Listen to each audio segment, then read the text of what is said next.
E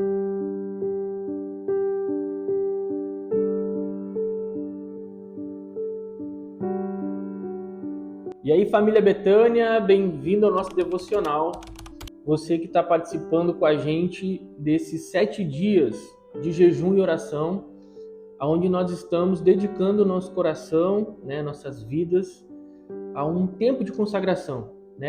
Eu quero te encorajar, a participar com a gente até o final. Eu não sei qual foi o propósito que você está fazendo, se você realmente está fazendo o jejum total, o jejum parcial, mas o importante é que você está participando com a gente. E eu quero também encorajar você que está assistindo o vídeo que talvez ainda não entendeu bem, talvez você não esteve com a gente no domingo aqui no culto e você não está sabendo, mas nós estamos entrando aí em um tempo de consagração como igreja, por mais profundidade em Deus. Nosso ano está praticamente começando e nós queremos começar bem esse ano. E nós sabemos que tudo aquilo que nós dedicamos primeiro ao Senhor, nós vamos colher bons frutos na nossa vida.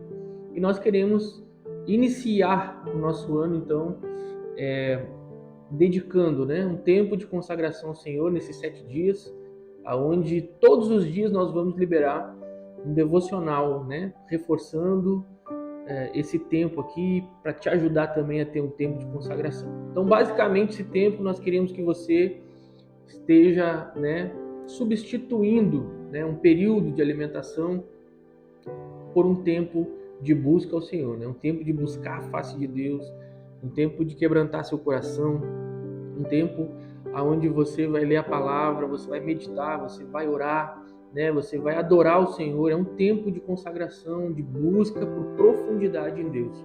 E nós sabemos que quando você faz isso, como a Bíblia fala, você vai enfraquecendo a sua carne e vai fortalecendo o seu espírito. Então a sua sensibilidade para Deus faz com que você possa discernir a voz de Deus no seu coração e na sua vida.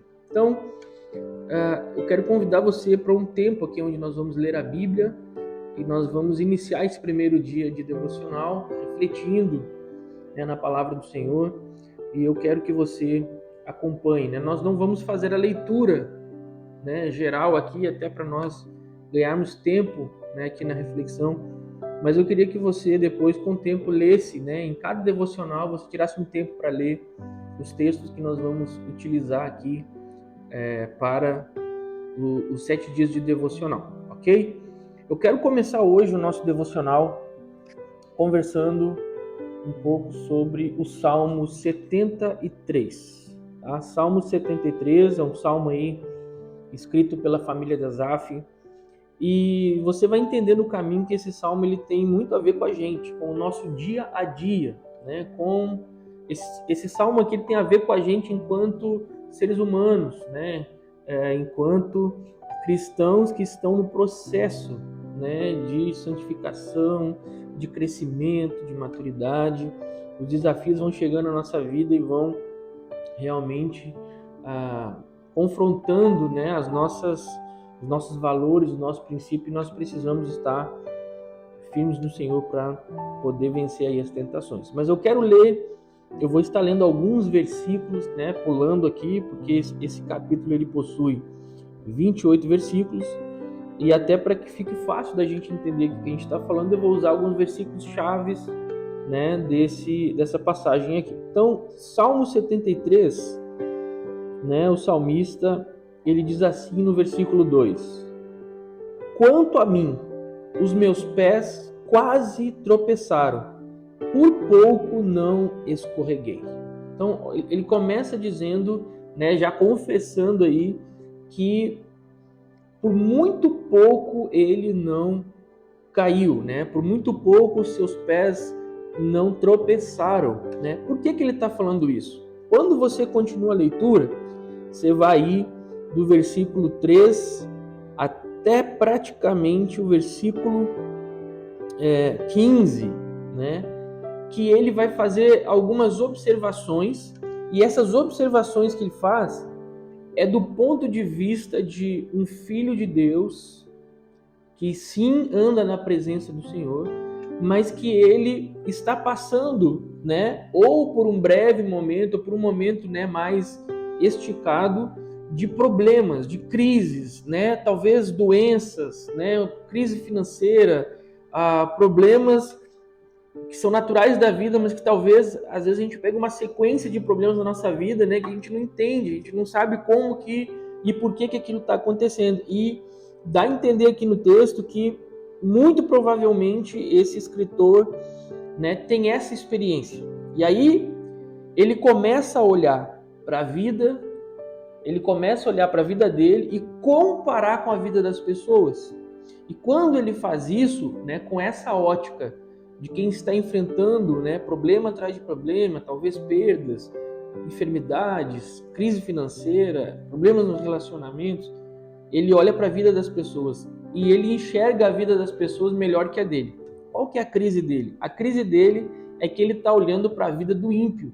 Ele está olhando para a vida daquele que não anda no caminho de Deus. Então, ele vai dizer algumas coisas do tipo: eles não passam por sofrimento e têm o corpo saudável e forte. Eles são livres de todos os fardos, não são atingidos por doenças como os outros homens, né? Eles falam que eles zombam, eles fazem coisas más, né? Mas ainda assim eles não são castigados. Então, praticamente, né, houve uma associação errada, lógico, mas há uma associação a partir da ótica desse escritor de que ele, estando em Deus, está passando por problemas, dores, sofrimentos, né, crises, e quando ele olha para a vida do ímpio, do pecador, daquele que escolheu o caminho da maldição, aquele homem está prosperando, ele está saudável, né, aos olhos dele ali, ele está, né, muitas vezes até zombando, né?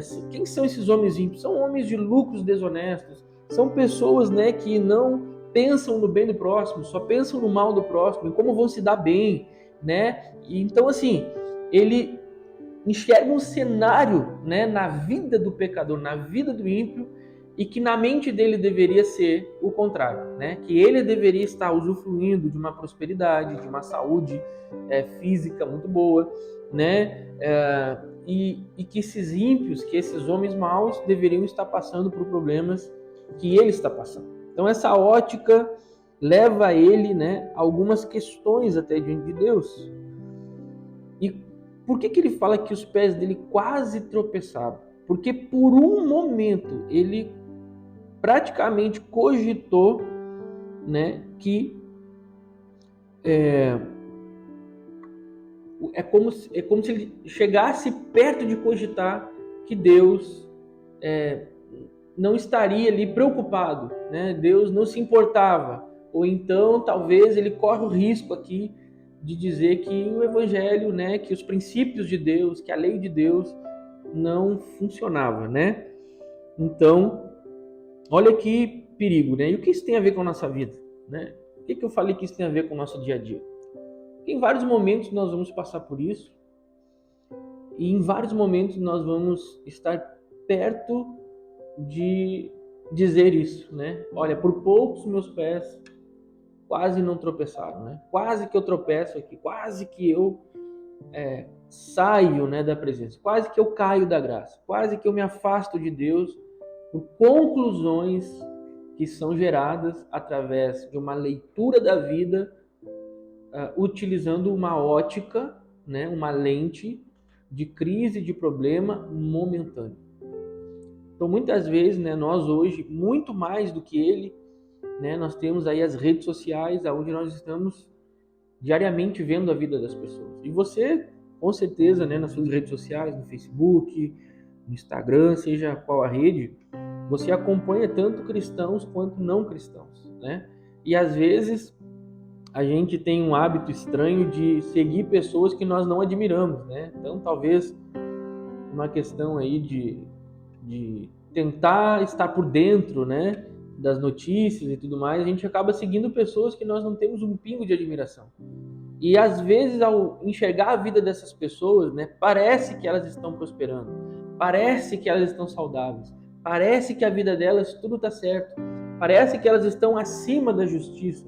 E a gente vê, principalmente no nosso país, né, a desigualdade, a gente vê, né, a pessoas aí enriquecendo, né, através de lucros desonestos, né, negócios escusos, e a gente está, talvez no nosso dia a dia, né, trabalhando honestamente, né, fazendo tudo certo, seguindo os princípios de Deus, e aí, às vezes, a gente acaba correndo o risco, né, de olhar para a vida a partir da ótica desse salmista, né? De olhar para a vida e começar a olhar, puxa vida, né? Eu tô vendo as pessoas aí que aparentemente, né, é, estão prosperando, elas viajam, elas curtem a vida, elas têm uma casa boa, elas têm um carro bom, né? Elas frequentam os melhores restaurantes, elas estão viajando para todo lugar, a família, né, parece uma família feliz. E eu sei que eles não amam a Deus, eu sei que eles não estão debaixo da graça de Deus, ainda não foram alcançados, né?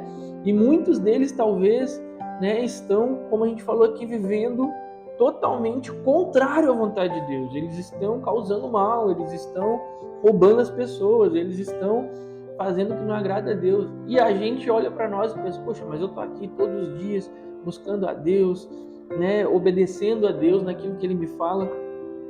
Por que eu estou passando por esse problema, né? Por que eu estou com essa doença? Por que financeiramente minha vida parece que não rompe, né? Não vai para frente?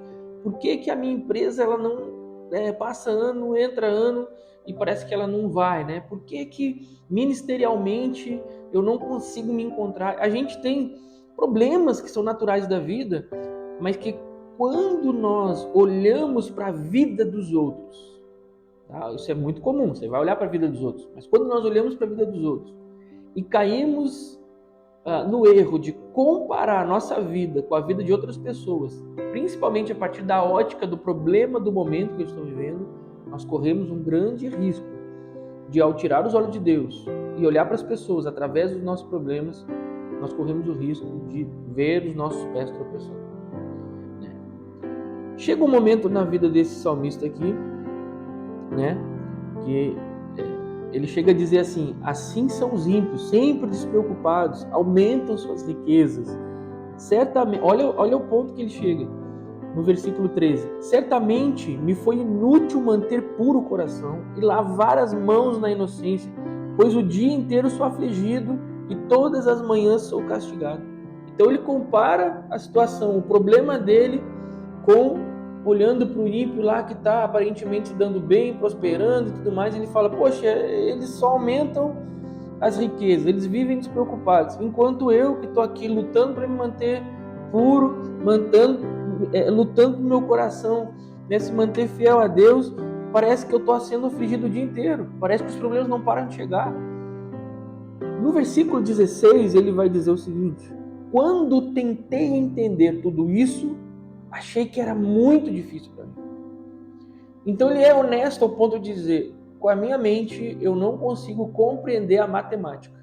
Não fecha, né? Porque se eu estou obedecendo, me mantendo puro, buscando a Deus, colocando meu coração diante, né, em fidelidade diante de Deus, e estou sendo afligido, os problemas chegam, e chega o pecado, e chega, né, a crise financeira, e quando eu olho para o ímpio que não está nem aí para Deus, que não está nem aí para a lei de Deus, que nem sequer crê que ele existe, muitos fazem até força para mostrar para as pessoas que não existe, elas estão tranquilas, parece que os problemas não chegam para eles, parece que eles só aumentam suas riquezas.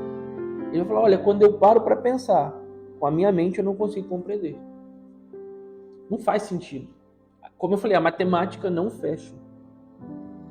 Quando eu olho para a vida das pessoas, eu olho para a palavra de Deus, eu olho para a minha dedicação, eu olho para a minha busca ao Senhor.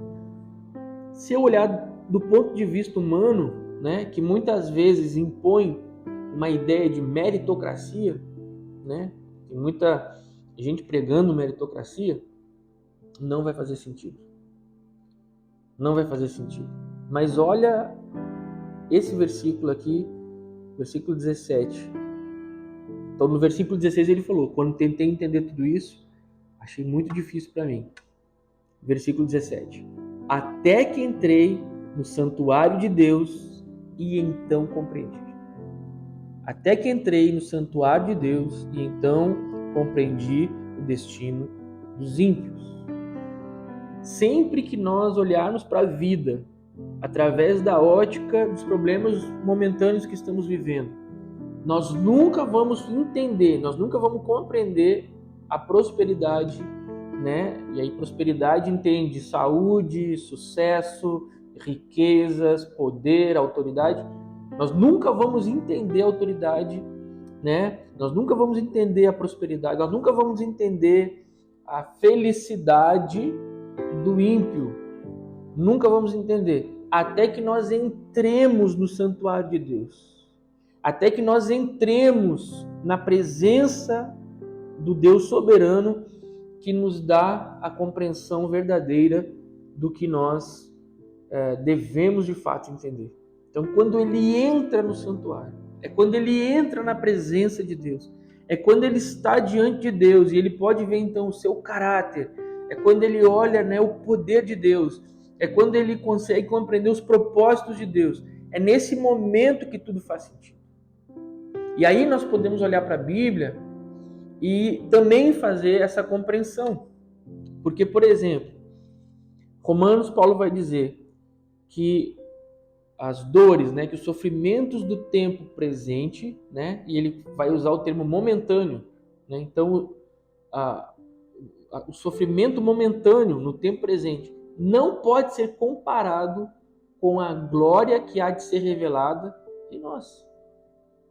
Então, quando você olha para a vida e para a palavra de Deus, quando você entra no santuário, nesse lugar de santificação, nesse lugar de tirar os olhos das pessoas e colocar em Deus, nesse lugar que você, né, para de olhar para o homem pecador e começa a olhar para o Deus Santo, Todo-Poderoso, Onipotente, Onisciente, que tem nas suas mãos todo o poder. Quando você olha para Deus, você está nesse lugar de contemplação de quem Deus é. Você então compreende, né, a vida e a vida vindoura. Então você compreende que enquanto você está vivendo um momento, um sofrimento, uma doença, uma crise que é momentânea, essa crise momentânea não pode ser comparada com a glória que será revelada, porque a Bíblia fala que um dia será enxugado do nosso olho toda lágrima. Um dia não haverá mais sofrimento, um dia não haverá mais dor, um dia nós estaremos para sempre diante da presença de Deus e nós não teremos mais aflições, sofrimentos, dores, perdas, né? Nós vamos estar diante da vida e a vida eterna. Então, o sofrimento momentâneo não se pode comparar com o que vem na eternidade. Assim como você olha para a vida do ímpio, e muitas vezes essa alegria momentânea, essa prosperidade momentânea, um dia, se caso não houver arrependimento, entrega ao Senhor, né, e mudança de vida, um dia essa alegria momentânea não pode ser comparada com a ira que será derramada sobre eles. Então, enquanto nós muitas vezes sofremos hoje, porque faz parte da vida e é pedagógico e nos ensina, um dia, para sempre, nós não sofreremos mais. Enquanto eles, por um breve momento, estão, né, vivendo ali, entre aspas, né, felizes, né, com prosperidade, por um breve momento, mas um dia, para todos sempre, serão julgados e vão sofrer. Então existe essa troca. Nós sofremos por um momento, mas nós teremos a vida eterna. Enquanto o ímpio, caso não se arrependa, e o nosso desejo é que ele se arrependa, e até Deus quer que ele se arrependa, mas caso ele não se arrependa, para sempre ele vai sofrer. Então, quando eu entro no santuário de Deus, eu entendo que a vida não pode ser resumida a essa terra. Tiago vai falar para nós, né? Ele pergunta o que é a vida. A vida é como uma neblina que aparece e logo se dissipa. Você está vendo? A vida não é nada. A vida é um breve momento. A vida ela vai passar. Um dia nós seremos totalmente restaurados. Mas eu não posso olhar para a vida agora e achar, né, que simplesmente o evangelho não funciona. Porque o relacionamento com Deus não está produzindo fruto. Olha só, eu estou sofrendo, eu tenho perdas, eu tenho doenças, eu tenho crise financeira. Não, isso é da vida, mas Deus está com a gente. Olha o que ele vai dizer no versículo 26. Ele diz assim: o meu corpo e o meu coração poderão fraquejar. Porque ele entende que nós somos humanos, né? Em algum momento, talvez, nós vamos sim sentir, né, o peso do problema, o peso da dor, o peso do sofrimento. Então, nós não somos já, né? Nós não fomos ainda glorificados, mas nós estamos num processo de santificação. Então, existe sim, talvez, momentos na nossa vida em que nós vamos, né? Talvez não vamos tropeçar, mas dizer como esse salmista, quase tropeçamos. Porque o problema está ali nos pressionando, nos afligindo, e muitas vezes nós, né, não temos aquela força ali que nós precisamos ter. Então ele diz: o meu corpo e o meu coração poderão fraquejar. Ele reconhece. Mas olha o que ele diz: mas Deus é a força do meu coração e a minha herança para sempre.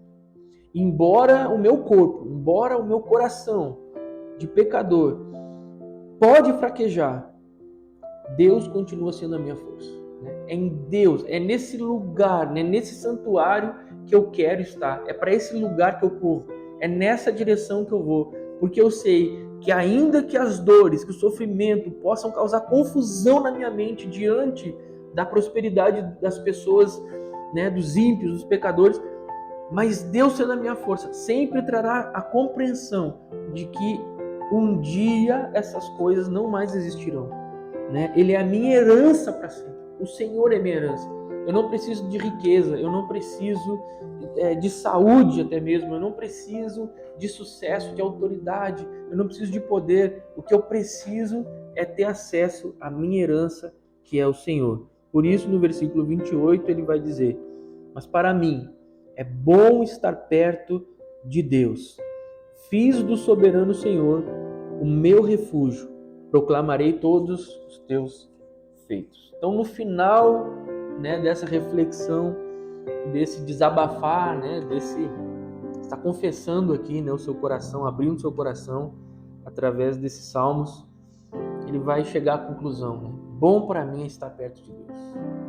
Então, qual que é o segredo, né? Nós estamos aí nesse período buscando o Senhor, né? 7 dias. Eu não sei se você está assistindo esse vídeo agora e você talvez já está assistindo pela manhã, você assistiu à noite, né? Talvez você acordou e já está assistindo, então você vai iniciar o seu jejum. Talvez no final do dia você já teve aí o seu tempo de jejum, já buscou o Senhor, né? Saiba que momentos como esse são extremamente importantes para nós, porque o Evangelho ele não pode ser uma proposta de um ideal de vida, né? Nós não vamos aqui viver passos para o sucesso, mas o Evangelho ele é profundo. Ele vai entrar dentro de nós, ele vai transformar o nosso coração, ele vai mudar a nossa mentalidade, ele vai nos santificar, ele vai tirar o que não é de Deus, ele vai esculpir, né, o nosso coração, o nosso caráter, a semelhança de Cristo, para que nós possamos olhar para a vida e viver, né, e dizer como Paulo disse: agora vivo não mais eu, mas Cristo vive em mim. E para isso eu preciso estar nesse lugar de contemplação. Eu preciso estar nesse lugar de busca, onde eu estou ali jejuando para, né, enfraquecimento da minha carne, para fortalecimento do meu espírito, né, para que eu possa compreender e ter mais sensibilidade para ouvir a voz de Deus. E aí não ser confundido pela vida, não ser confundido pelas setas de Satanás, não ser confundido pela voz das pessoas que muitas vezes vêm para nos confundir mesmo. Mas eu estou olhando para a palavra de Deus, eu estou dizendo: Senhor, é bom para mim estar perto. Eu fiz do Senhor, o soberano Deus, o meu refúgio, é o lugar para onde eu vou. E eu quero dizer para você: monte, né, a tua tenda, arme a sua tenda nesse lugar chamado refúgio, né? Monte a sua tenda debaixo da soberania do Senhor. Quando você vive assim, você sabe que Deus, ele tem o controle da vida, ele tem o controle da eternidade. E quando nós estamos debaixo, né, literalmente, quando nós estamos debaixo da soberania de Deus, compreendendo, né, que esse mundo é governado pelo Senhor, né, que todas as coisas estão debaixo da sua soberania, então eu posso dizer que eu estou sendo guardado pelo Senhor.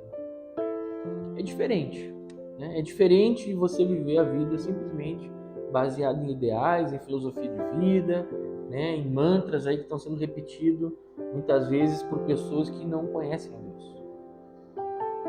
Então, um segredo para nós: viva a sua vida no santuário, porque você sempre terá compreensão, né, desses temas, né, que muitas vezes vêm para confundir a nossa mente. Amém? Eu quero orar com você, né, e colocar aí esse período que nós vamos ter de 7 dias diante do Senhor e pedir que Ele venha nos fortalecer para nós chegarmos, né, no final desses 7 dias aí num relacionamento mais profundo com Ele, um relacionamento realmente de intimidade, e que isso venha, né, mudar aí a nossa expectativa para o nosso ano, e assim nós vamos caminhar, né, na presença do Senhor. Vamos orar?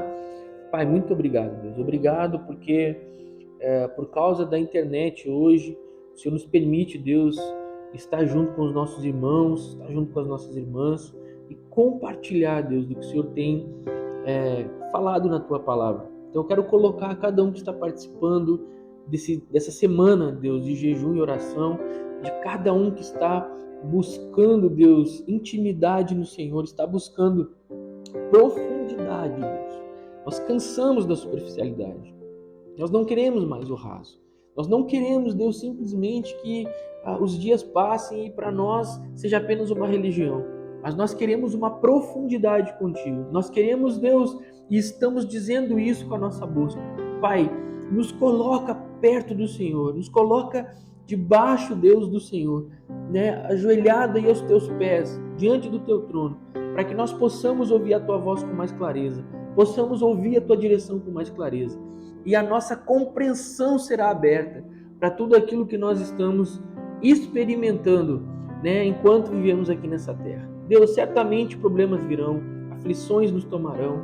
Ó Deus, muitas pessoas ansiosas, angustiadas, talvez por problemas reais, Deus, de perda, de crise, né? Certamente são problemas reais. Mas nós sabemos que é uma palavra do Senhor para nós. O Senhor está cuidando de todas as coisas. Quando nós entramos no santuário, no lugar de contemplação, o Senhor se revela a nós. E a revelação do Senhor é suficiente para nos dar compreensão, Deus, de todas as coisas. Nós sabemos que alguns problemas demoram mais, algumas dores demoram mais, mas em todas elas, o Senhor está ali com a tua mão sobre nós, cuidando de nós, e Deus nos levando a um relacionamento mais profundo. Nos abençoa, Deus, a cada um, para que nessa semana que se inicia, nós tenhamos aí profundidade no Senhor. Essa é a minha oração, é assim que nós clamamos, Deus, nesse dia, nesse primeiro dia, para a glória do teu nome, em nome de Jesus. Amém. Deus te abençoe, e amanhã vai sair mais um devocional, e assim nós vamos ter todos os dias aí um devocional, compartilhar com você. Faz o seguinte, ó, pega esse vídeo agora, né? Você vai pegar o link dele e você vai mandar para amigos, para amigas, né? Para pessoas que precisam ouvir essa palavra. Talvez você muitas vezes fala assim, pastor, eu não sei muitas vezes o que falar para amigos que estão passando aí por dificuldade, né? Então faz o seguinte, pega esse vídeo e manda no WhatsApp de alguém, né? Quem sabe você vai mudar o dia, né, de alguém com uma palavra. Talvez você pode mudar até o rumo da história dessa pessoa através de um vídeo. Compartilhe aí no grupo da família, no grupo dos amigos, né, aonde você tem a liberdade de compartilhar. Coloca também na sua rede social, enfim. Vamos espalhar a palavra de Deus e que em nome de Jesus você seja abençoado também por essa palavra, tá bom? Deus te abençoe, foi muito bom ter esse tempo com você e daqui a pouquinho nós estamos de volta aí para mais um devocional. Deus te abençoe.